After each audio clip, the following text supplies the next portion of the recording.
아리마대 사람 요셉이 예수의 제자나 유대인을 두려워하여 의논하더니 2일 후에 빌라도더러 예수의 시체를 가져가기를 구하매 빌라도가 허락하는지라.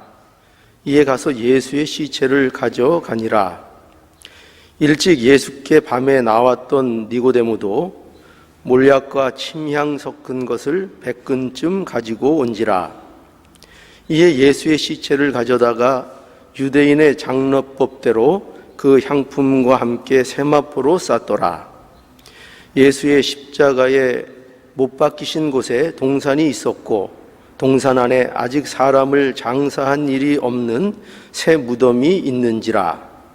이날은 유대인의 예비일이요 또 무덤이 가까운 고로 예수를 거기 두니라. 오늘 제가 제목을 완벽주의에서 벗어나라 라는 그 제목을 제가 붙였습니다. 이 제목이 약간 그 오해의 소지가 있긴 한데 이제 설교 내용을 들으시면 이게 무슨 의미인지를 알게 되시리라 이렇게 생각이 듭니다. 먼저 결론적으로 얘기를 하자면 완벽주의와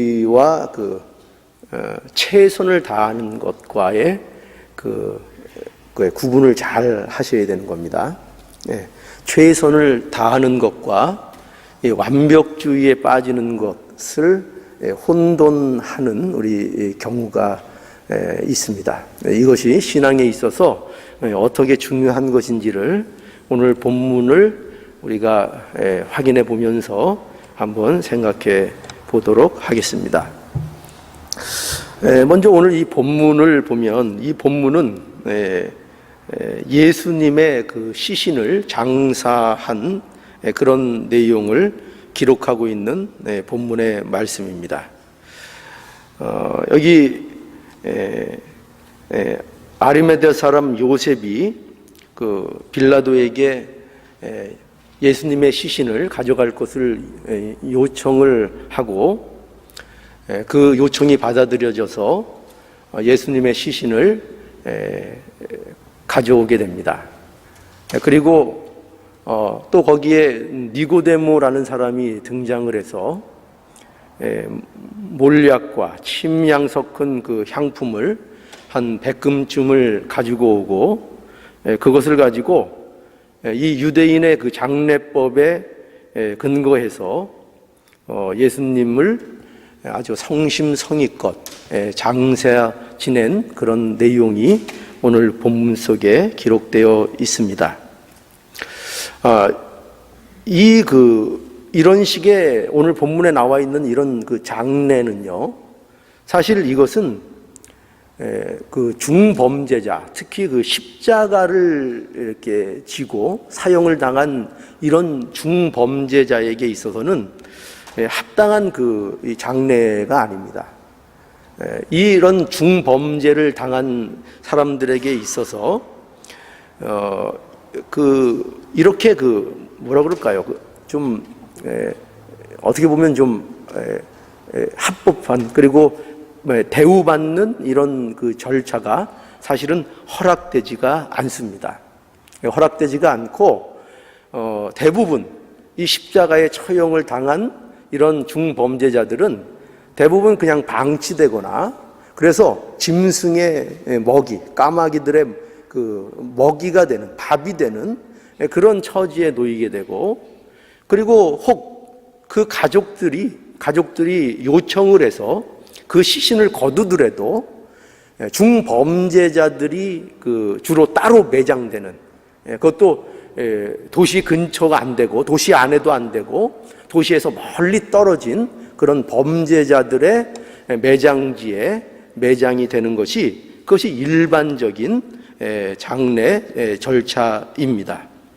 그런데 오늘 이 본문에 보면은 이러한 상황 가운데, 그러니까 예수님의 시신도 대부분의 범죄자들의 모습처럼 방치되거나 짐승의 먹이가 되거나 어떤 매장지에, 범죄자들의 매장지에 매장될 수밖에 없는 그런 처지에 놓여 있는데, 근데 그때 이제 아리마대 사람 요셉이 등장을 하고, 그리고 니고데모가 등장을 해서 성심성의껏 예수님의 장례를 치르게 되는 겁니다.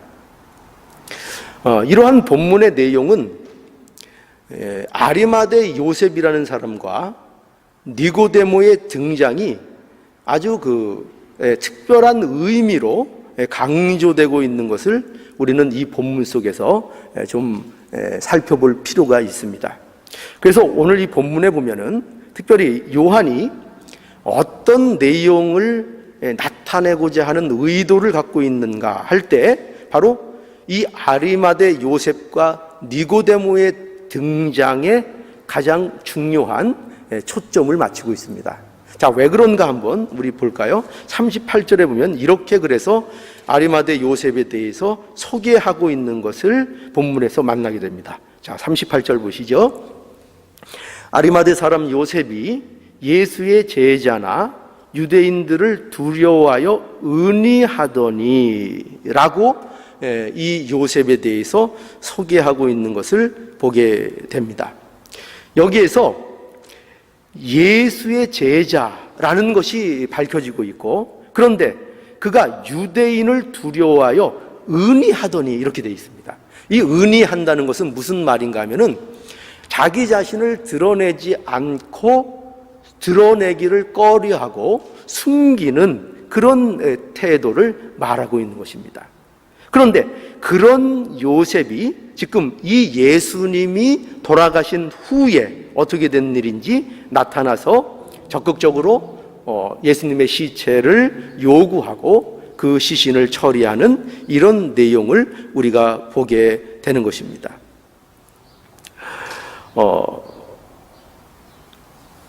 요한은요, 바로 이 대목을 우리에게 주목하기를 원하고 있습니다. 어떤 대목이냐면 그가 어떤 자였다는 것이죠. 그가 예수님의 제자인 것을 드러내는 것을 두려워하는 자였다고요. 그것을 드러내는 것을 꺼려하는 자였고, 그래서 자신을 신앙생활을 하는 것을, 또 예수님의 제자인 것을 숨기는 그런 자였다는 것을 이 요한은 그거를 강조해서 드러내고 있는 것을 보게 됩니다. 어떻게 보면 좀 이상한 좀 쉽게 얘기하면 심보죠. 왜 그런가? 아니, 이 요셉의 행동을 보면 어떻게 보면 이것이 용기 있는 행동이고, 어떻게 보면 요셉, 이 아리마대 사람 요셉이 돋보일 만한 그런 행동이라고도 우리가 능히 볼 수가 있습니다. 그러니 굳이 이 아리마대 사람 요셉에 대하여 그가 과거에 어떤 모습이었는가 하는 것을 그렇게 굳이 드러날 필요가 있는가 하는 생각을 하게 됩니다. 이 시점에서요. 그런데 요한은, 이 기록자인 요한은 그가 의니했던 자라고 굳이 밝히는 것을 오늘 본문 속에서 보게 되는 겁니다. 그리고 이것을 통해서 나타내고자 하는 중요한 의도가 있는 겁니다. 설마 그런 생각이 드십니까? 그것이 과연 요한이 목적한 걸까요? 그렇게 의심을 할 분들이 있다는 것을 성경은 알고, 그래서 한 사람의 모습으로만 그것이 강조되지 않습니다. 그래서 곧바로 누가 등장하는가 하면 39절에 니고데모가 등장을 합니다. 39절에 한번 볼까요? 39절 어떻게 되어 있는가 보세요. 일찍 예수께 밤에 나왔던 니고데모도 라고 니고데모에 대해서 소개하고 있습니다. 여러분, 요한복음 3장에 등장하는 니고데모에 대해서 알고 계시죠? 그 니고데모가 예수님 앞에 나왔을 때에 칭찬받을 줄 알고 예수님 앞에 나왔는데 예수님께서 아주 따끔한 말씀을 하셨죠. 거듭나지 않고는, 물과 성령으로 거듭나지 않고는 하나님의 나라에 들어갈 수 없다는 그런 지적을, 그런 진리를 예수님께서 니고데모에게 했던 것을 여러분 기억하실 겁니다. 그런데 그 니고데모가 언제 그때 예수님에게 나왔는가 하면은 밤에 나왔다라고 기록되어 있습니다.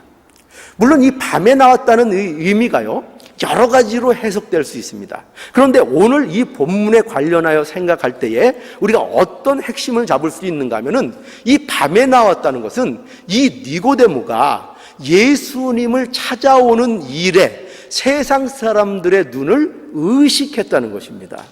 그래서 사람들이 그것을 다 보지 못할 그런 밤에 비밀스럽게 예수님 앞에 나왔던 자가 바로 니고데모인 것을 우리에게 말씀하고 있습니다. 자, 이렇게 볼 때에 여러분 한번 감이 잡히세요? 니고데모를 통해서, 또 아리마대 사람 요셉의 모습을 통해서 이 요한이 드러내고자 하는 강조점이 어디에 있습니까? 그 둘 다 어떤 공동점을 가지고 있죠? 어떤 공동점을 가지고 있어요? 둘 다 예수님이 살아계실 때에, 예수님이 활동하고 계실 때에, 또 예수님이 정작 어려움을 당하고 계실 때에 그들이 자신들의 신앙을 공개적으로 드러내지 않았다는 것입니다. 드러내지 않고 모두 그 신앙이라는 사실을, 제가 예수님에 대하여 어떤 그 호의를 가지고 있고 예수님의 제자로서의 위치에 있고 어떤 예수님을 믿는 신앙의 위치에 있음에도 불구하고 그것을 드러내지 않고 감추는 입장에 있었던 자들이었다라는 것을 강조하고 있는 것을 보게 됩니다. 그리고 그들이 어떻게 된 일인지, 그 두 사람이 이 예수님의 돌아가신 후에 나와서 적극적으로 예수님의 일에 관여하는 놀라운 모습을 설명하고 있는 것입니다. 여러분, 우리가 언뜻 생각하기에도 이렇게 생각되지 않습니까?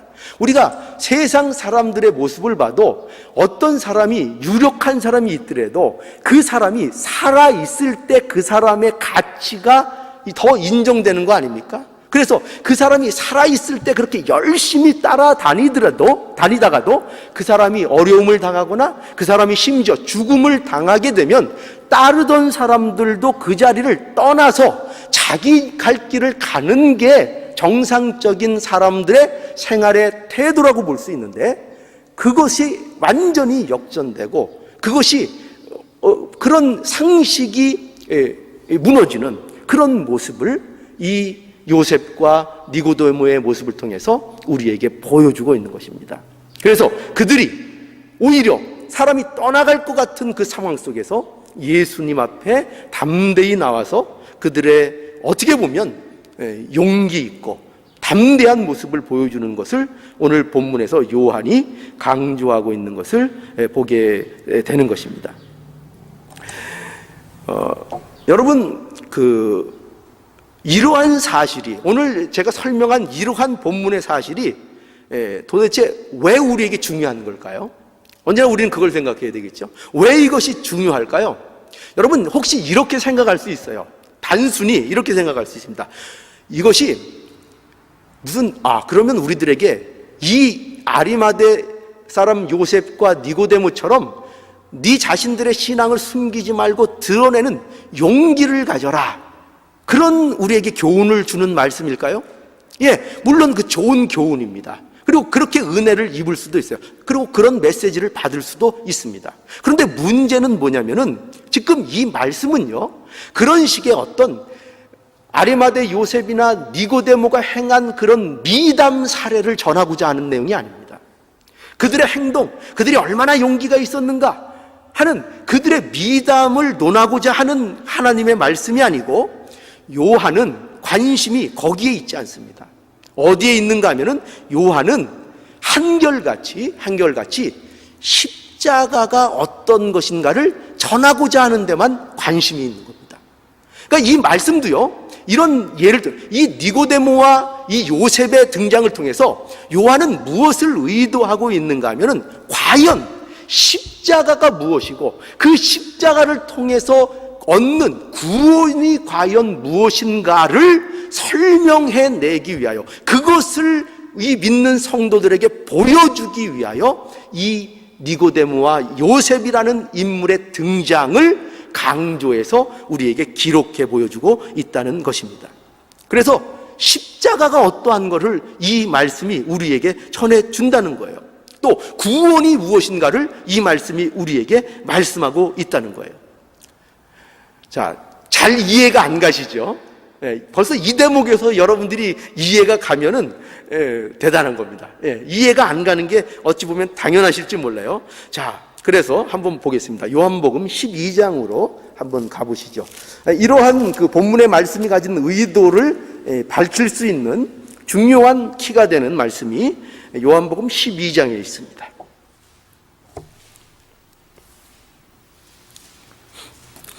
32절 보시겠습니다. 32절. 요한복음 12장 32절. 내가 땅에서 들리면 모든 사람을 내게로 이끌겠노라 하시니, 이렇게 말씀하심은 자기가 어떠한 죽음으로 죽을 것을 보이심이라. 자, 이 말씀 보면은요, 예수님의 죽으심이 어떠한 죽음인가 하는 것을 여기 설명하고 있습니다. 예수님께서. 그런데 여기 어떤 죽음이냐 하면은 바로 모든 사람을, 여기서 내가 땅에 들리면 이거는 십자가를 지시는 것을 의미하는 것이죠. 내가 땅에서 들리면, 내가 십자가에서 들려서 내가 죽음을 당하게 되면 그 십자가의 죽음을 통해서 어떤 일이 벌어지는가 하면 모든 사람을 내게로 이끌겠노라 라고 말씀하고 있는 것입니다. 그러니까 십자가를 통해서 어떤 일이 벌어지는가 하면은 모든 사람이 예수님 앞으로 이끌림을 받는 그 일들이 벌어지게 된다는 것입니다. 여러분, 여기에서 이 모든 자는 누구를 얘기할까요? 여기서 이끌림을 받는 모든 자는 누구를 얘기할까요? 바로 하나님의 구원하시기로, 하나님께서 구원하시기로 작정한 모든 자들을 말하는 것입니다. 여러분, 이게 도대체 무엇을 이 사실을 통해서 알 수 있습니까? 십자가는 이거예요. 십자가는요, 이미 구원받기로 작정된 모든 자들을 하나님 앞에 불러내는 하나님의 능력인 것입니다. 그것이 십자가라고 우리에게 말하고 있는 거예요. 여러분, 구원은 사람이 어떤 구원받을 자격이 있는가 없는가를 논해서 우리에게 온 게 아니라는 거예요. 그것이 아니고 구원받기로 작정된 자가, 하나님께서 구원받기로 창세 이전에 작정된 자가 십자가를 통해 하나님 앞에 나오는 그 모습, 그 상태, 그것을 구원이라고 말하는 거예요. 그것이 구원입니다. 요한은요, 바로 이 구원, 요셉과 니고데모의 모습을 통해서 바로 이러한 구원의 모습을, 진리의 모습을, 구원에 대한 진리를 우리에게 보여주고자 한다는 것입니다. 여러분, 더 이해를 하기 위해서 우리가 전도라는 걸 한번 생각해 보죠. 전도요. 여러분, 전도는 전 신자들에게 있어서 절대적인 겁니다. 그렇죠? 신자가 전도해야 됩니까? 안 해야 됩니까? 전도를 해야 됩니다. 전도를 꼭 해야 됩니다. 왜 전도를 해야 될까요? 그저 인원 굴리기 위해서 전도를 하는 겁니까? 왜 전도를 해야 하는가 하면 복음이 갖는 특성 때문에 그래요. 왜 그런가 하면 복음은 복음을 전해야 믿는 자들이 생긴다는 것입니다. 전해야 한다는 것입니다. 왜 전해야 할까요? 복음은 왜 전해야 하는 것일까요? 왜냐하면 복음이 갖는 특성이 뭐냐면, 복음은요, 우리 안에서 스스로 그 진리를 만들어낼 수 없는 것, 그것을 우리에게 증언하고 보여주는 것이 바로 전도라는 거예요. 왜 전도가 전해져야 됩니까? 왜 진리가 외부로부터 우리에게 전달돼야 되는 것입니까? 왜 진리를 전하는 자가 있어야 되는 것입니까? 왜 하나님께서 복음을 전할 자들을 보내시는 겁니까? 그것은 인간의 입장에서, 인간 안으로부터 진리를, 복음을 만들어낼 수 없기 때문이에요. 없기 때문에 반드시 그 진리는 외부로부터 받는 것이어야 되는 것입니다. 위로부터 와야 되는 것이기 때문에 그렇습니다. 그렇기 때문에 진리는, 전도는 반드시 해야 한다는 거예요. 여러분, 그런데 보세요.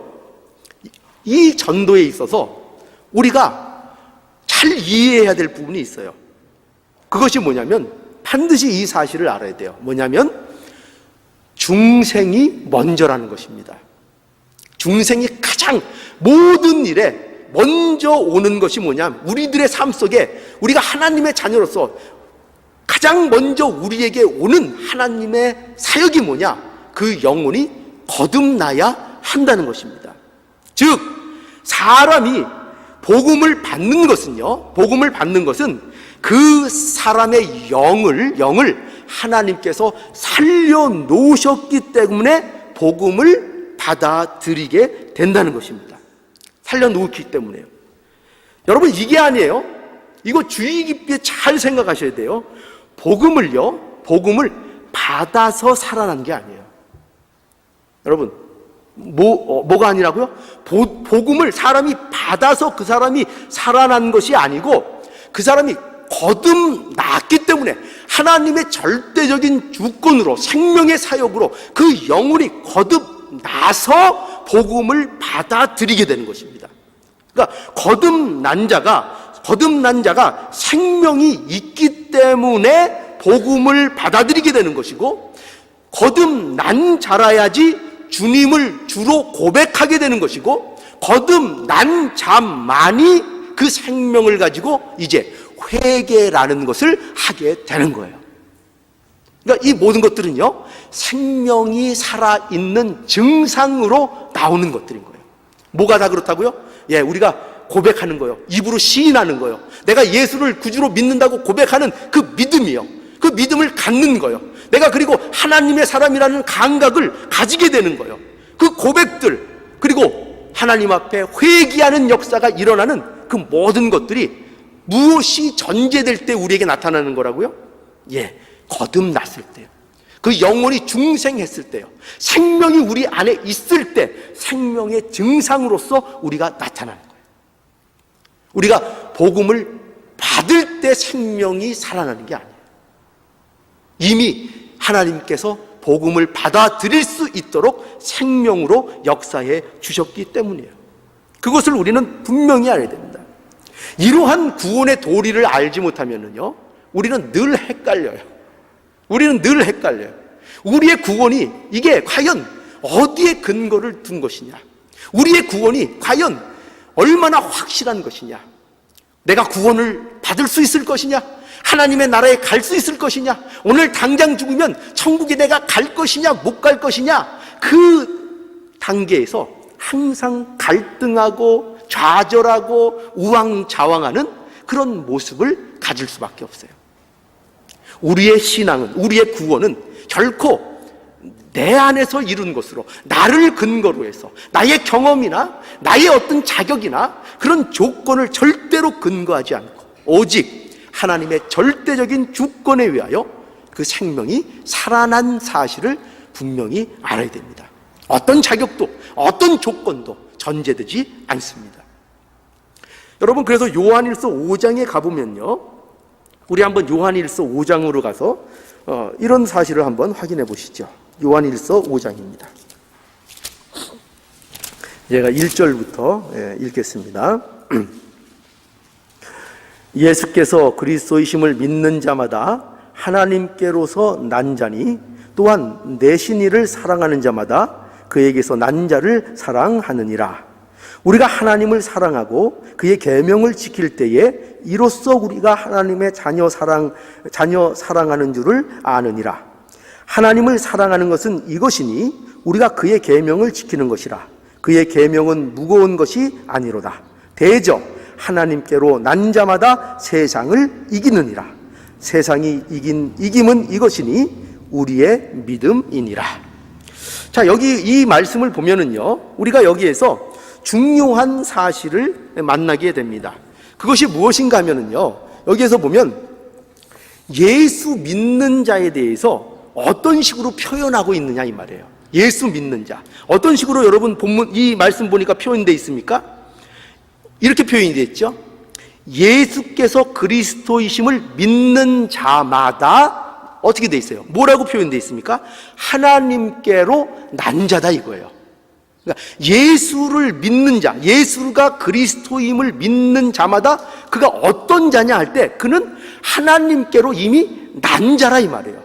하나님으로부터 출생한, 의로부터 거듭난 자라는 것을 얘기하고 있어요.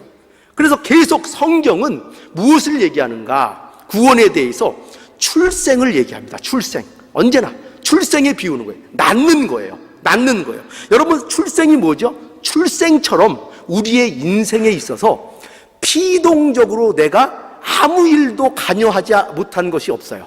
예. 우리가 인생 살면서 여러 가지 일들이 있을 수 있지만 내가 태어난 일, 내가 이 땅에 태어난 일만큼 피동적인 일이 없었어요.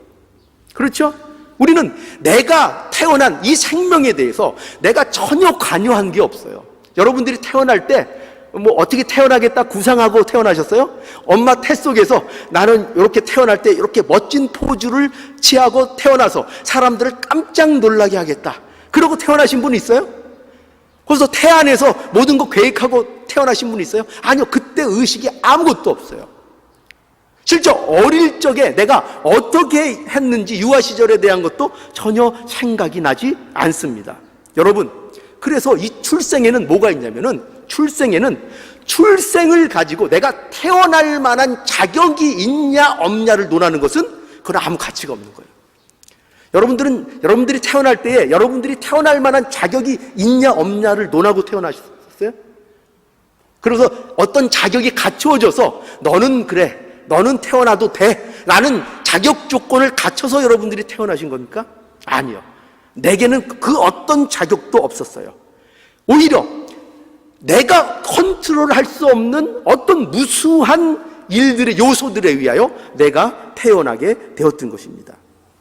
그래서 이거 마찬가지라는 거예요. 우리의 구원은 우리의 어떤 자격이나 어떤 가진 조건에 의해서 우리가 구원을 받게 된 것이 아니고 하나님의 절대적인 주권으로 작정하심으로 말미암아 우리가 하나님의 자녀가 되었다는 거예요. 여러분, 왜 그렇게 하나님께서 하셨을까요? 예, 그건 모릅니다. 그건 몰라요.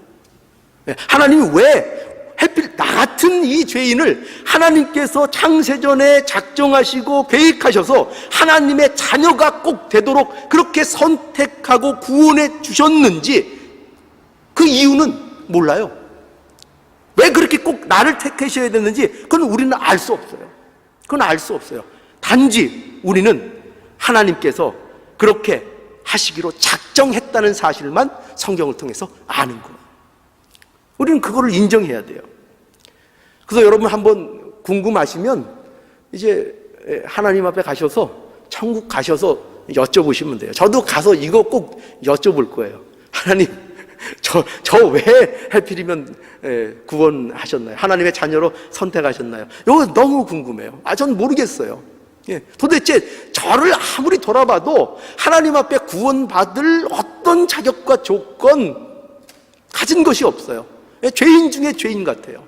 얼마나 지저분하고 더럽고 연약하고, 그런데 하나님이 저를 선택하시고 구원하시고 그 은혜의 장중에 저를 붙들어 주셨어요. 이유를 도대체 모르겠어요. 아무리 곰곰하게 생각해도 이유를 모르겠어요. 하나님 앞에 가서 여쭤봐야 되겠어요. 왜 저를 이렇게 선택해 주셨습니까? 여러분, 이러한 구원을요, 왜 이러한 구원이라는 문제를 우리가 이렇도록 확인해야 하는가 하면은요, 많은 신자들이 바로 이 구원의 문제에 뜻하지 않게 발목을 잡혀 있는 사람들이 너무나 많아요. 놀라울 일입니다. 예수를 믿는다고 하면서 구원에 대한 확신이 없어요. 구원에 대한 확신이 없어요. 그래서 어떤 날은 구원받은 것 같고 어떤 날은 구원을 받지 못한 것 같아요. 그래서 갈팡질팡합니다. 심지어는 오늘은 새벽기도 갔다 와서 그래서 천국 갈 수 있는 것 같아요. 이제 새벽기도 끝나고 집에 가다가 교통사고 나서 죽으면 그때는 천국 갈 것 같아요. 그런데 이제 조금 오후가 돼서 애들한테 좀 승질 좀 부리고 짜증 좀 내고 여러 가지 안 되는 자기 꼴 보고 그러면 도무지 내가 천국 갈 것 같지 않거든요. 구원받은 백성 같지 않게 느껴져요. 왜 그런다고요? 구원에 대해서 몰라서 그래요. 오해하고 있기 때문이에요. 그래서 어떤 부작용이 있는가 하면 신앙의 내용이 없어져요. 신앙생활에 내용이 없어요. 신앙생활을 한다는 것이 맨날 뭐만 하고 있는가 하면 내가 구원 받았나 구원 안 받았나만 항상 붙잡고 거기에 머물러 있어요. 거기에 머물러 있어요. 그러니 이단이 기승을 부리는 겁니다. 이 구원의 문제에 있어서요. 왜요? 이단이 치고 들어오는 겁니다. 여러분, 내가 구원 받았냐? 구원의 확신 있냐? 그죠? 예, 구원의 확신 있냐? 그러면 또 물어보면 또 이게 정신이 헷갈리거든요. 예, 거기다 컨디션까지 나빠놓으면 이런 내가 나 같은 게 구원받을 수 있나? 이런 의심을 품게 되고 그때 이단들이 치고 들어와서 그 사람을 유혹하는 것입니다. 여러분, 예수가 나의 구주로 믿어지십니까? 예수가 나의 구주로 믿어지세요? 믿어지면 걱정할 거 없어요. 구원의 문제는 걱정할 필요가 없습니다. 자꾸 여러분들이 가진 조건이나 자격이나 감정이나 경험을 가지고 여러분들의 구원 문제를 논하려고 하지 마세요. 자꾸 그걸 붙들고 내가 구원 받았나 못 받았나 그것을 자꾸 매여 있지 마시기 바랍니다. 구원은 그런 것으로 되는 게 아니에요. 그런 문제에 관한 얘기가 아닙니다. 중요한 것은 내가 구원을 받을 만한 자격이 있냐 없냐 거기에 붙잡혀 있지 말고 하나님의 말씀 뭐냐면요, 실제적으로 신앙생활을 하라는 거예요. 그런 쓸데없는 유혹과 그런 쓸데없는 갈등 속에서 내가 구원 받았나 안 받았나, 이 집이 내 집인가, 아버지가 내 아버지인가 아닌가, 맨날 호적 등본만 맨날 들추고 맞네 또 잊어버리고 맞네 또 잊어버리고 맨날 제자리에서 아버지가 우리 아버지구나 라는 거 맨날 확인만 하고 끝나는 그런 신앙하지 말고, 그거 의심하지 말고 예수가 구주로 믿어지면 이제 살라는 거예요. 그리스도인으로 나가라는 거예요. 갈 길을 가라는 거예요. 제발 홍해 앞에 텐트 치고 거기서 계속 그 구원의 감격만 맨날 되새김질하면서 그 자리에 머물러 있지 말라는 거예요. 머물러 있지 말고 뭘 하라고요? 신앙 생활을 하라고요. 삶 속에서 살라고요. 하나님의 말씀을 부딪혀서 살라고요. 그거를 우리에게 말씀하고 있는 거예요. 이 구원의 문제에 있어서 우리가 확신을 갖고 있지 않고 제대로 이해하지 못하면 이런 신앙적인 함정에 빠지게 되는 것이에요. 오늘 본문에 나타난 이 아리마대 요셉을 보세요. 니고데모를 보십시오. 그들의 과거에 만약에 그들이 얽매여 있었다면요, 예수님 앞에 나올 용기가 없었겠죠. 그죠? 그런데 그들이 십자가 앞에서 예수 앞에 나오는 것을 우리에게 보여줌으로 말미암아 그들이 받은 구원이 어떤 것인가를 우리들에게 보여주고 있는 거예요. 예, 구원은요, 그 사람들의 자격을 논하는 게 아니에요. 그 사람이 어떤 행위를 논하자는 게 아니에요. 그 이전에 그 애가 받은 구원이 절대적인 하나님의 주권에 의해서 그에게 성령이 주어지고 그것을 확인하는 것이 십자가라는 것을 우리에게 말씀하고 있는 거예요. 그래서 우리는 십자가 안에서 하나님 앞에 나가는, 그래서 비로소 용기를 갖게 되는 것입니다. 용기 가져라가 아니에요. 예, 이 니고데모와 이 요셉처럼 너희들도 용기를 내라, 용기를 가져라. 아니, 무슨 용기 낼 근거가 있어야죠. 세상적인 사람의 차원에서 우리에게 용기를 붙드는 것입니까? 아니에요. 이 근거에 의해서 용기를 가지라는 거예요. 이 근거에 의해서. 너희들이 가진 구원이 어떤 것인 줄 아느냐? 너희들에게 하나님이 어떠한 구원으로 베풀어 주셨는가 아느냐? 그것을 알고 그 안에서 용기를 가지라 이거예요. 하나님 앞에 나오라 이거예요. 여러분, 그런 의미에서 제가 신앙적인 제안을 여러분들에게 한 가지 하겠습니다. 뭐냐면 오늘 그 제목이 있듯이 완벽주의에서 벗어나십시오. 완벽주의에서 벗어나십시오. 세상에서도요, 완벽주의만큼 비생산적이고 자신을 어렵게 하는 것이 없습니다. 여러분, 큰 오해를 하고 있는 거 있어요. 뭐냐면 완벽주의자가 무엇이든지 잘할 것 같지만 절대로 잘못된 생각입니다. 절대로 오해예요. 왜냐하면 완벽주의자들은 대부분 완벽하지 않으면 사람들 앞에 내놓으려고 하질 않아요. 자기 모습을 보이려고 하지 않아요. 그래서 어떤 모습이 되냐면 이런 모습이 되기 일쑤예요. 뭐냐면 완벽하지 못해서 그냥 주저앉는 거예요. 주저앉는 거예요. 어떻게 완벽할 수가 있겠어요? 그러니 완벽하지 못한 자기 모습을 보이기는 싫고 그저 주저앉고 포기하고 시도조차 안 하는 그런 삶이 된다는 것입니다. 그것이 완벽주의가 갖는 중요한 폐단인 것을 알아야 됩니다. 여러분, 제가 이걸 어떻게 이렇게 잘할까요? 제가 그렇거든요. 제가 그런 부류로 어릴 때부터 컸거든요.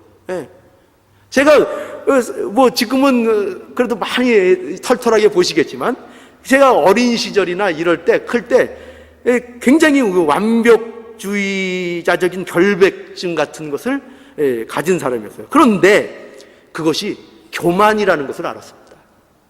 교만이에요. 자기 자신을 과대평가하고 있는 것입니다.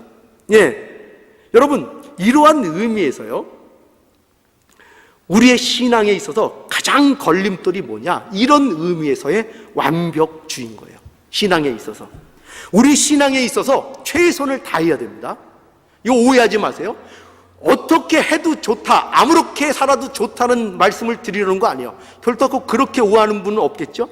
우리의 신앙에 있어서는 분명히 힘을 다해서 최선을 다해야 됩니다. 하나님께서는 우리에게 온전하라고 말씀하셨습니다. 우리는 어떤 삶을 살아야 되냐면 거룩에서 날마다 거룩으로 나가야 됩니다. 경건에서 날마다 경건으로 나가야 됩니다. 경건의 연습을 날마다 우리의 삶 속에 해야 합니다. 그러나 명심하세요. 뭐냐면 하나님 앞에 완벽한 자가 돼야지 내가 하나님 앞에 설 수 있다는 그 착각을 버리세요. 내가 완벽해야지 하나님 앞에 나갈 수 있다. 이 착각을 버리셔야 됩니다.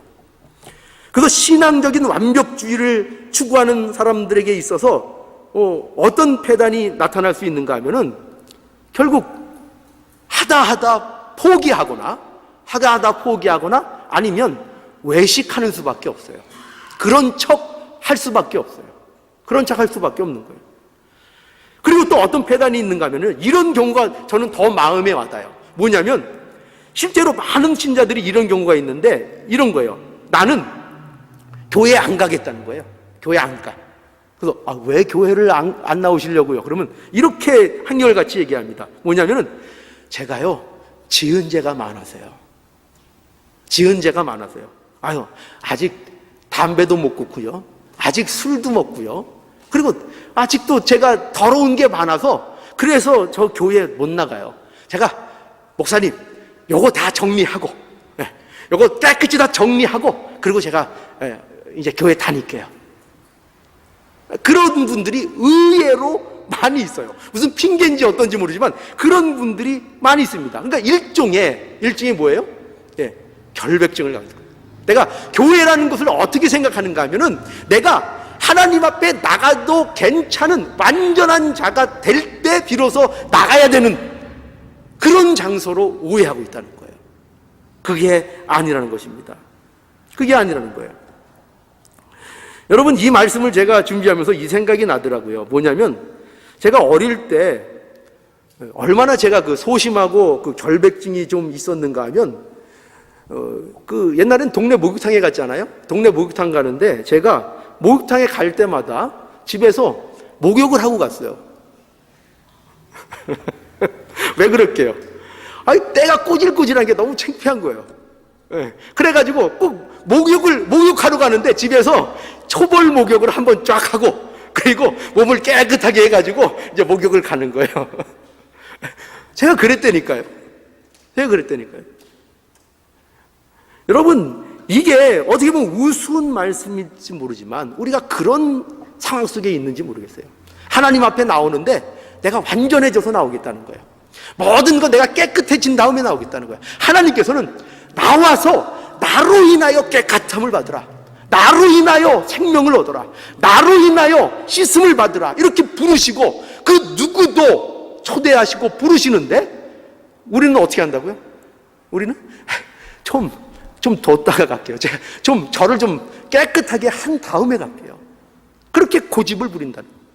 그래서 평생 그 고집 부리다 그냥 가는 거예요. 그 고집 부리다. 그죠? 그래서 또 예수님 앞에 못 나오는, 교회에 못 나오는 사람들이 어떤 거죠? 세상이 너무 재밌어서, 아유, 지금 나와서 교회 생활을 하려니까 포기해야 될 게 너무 많아.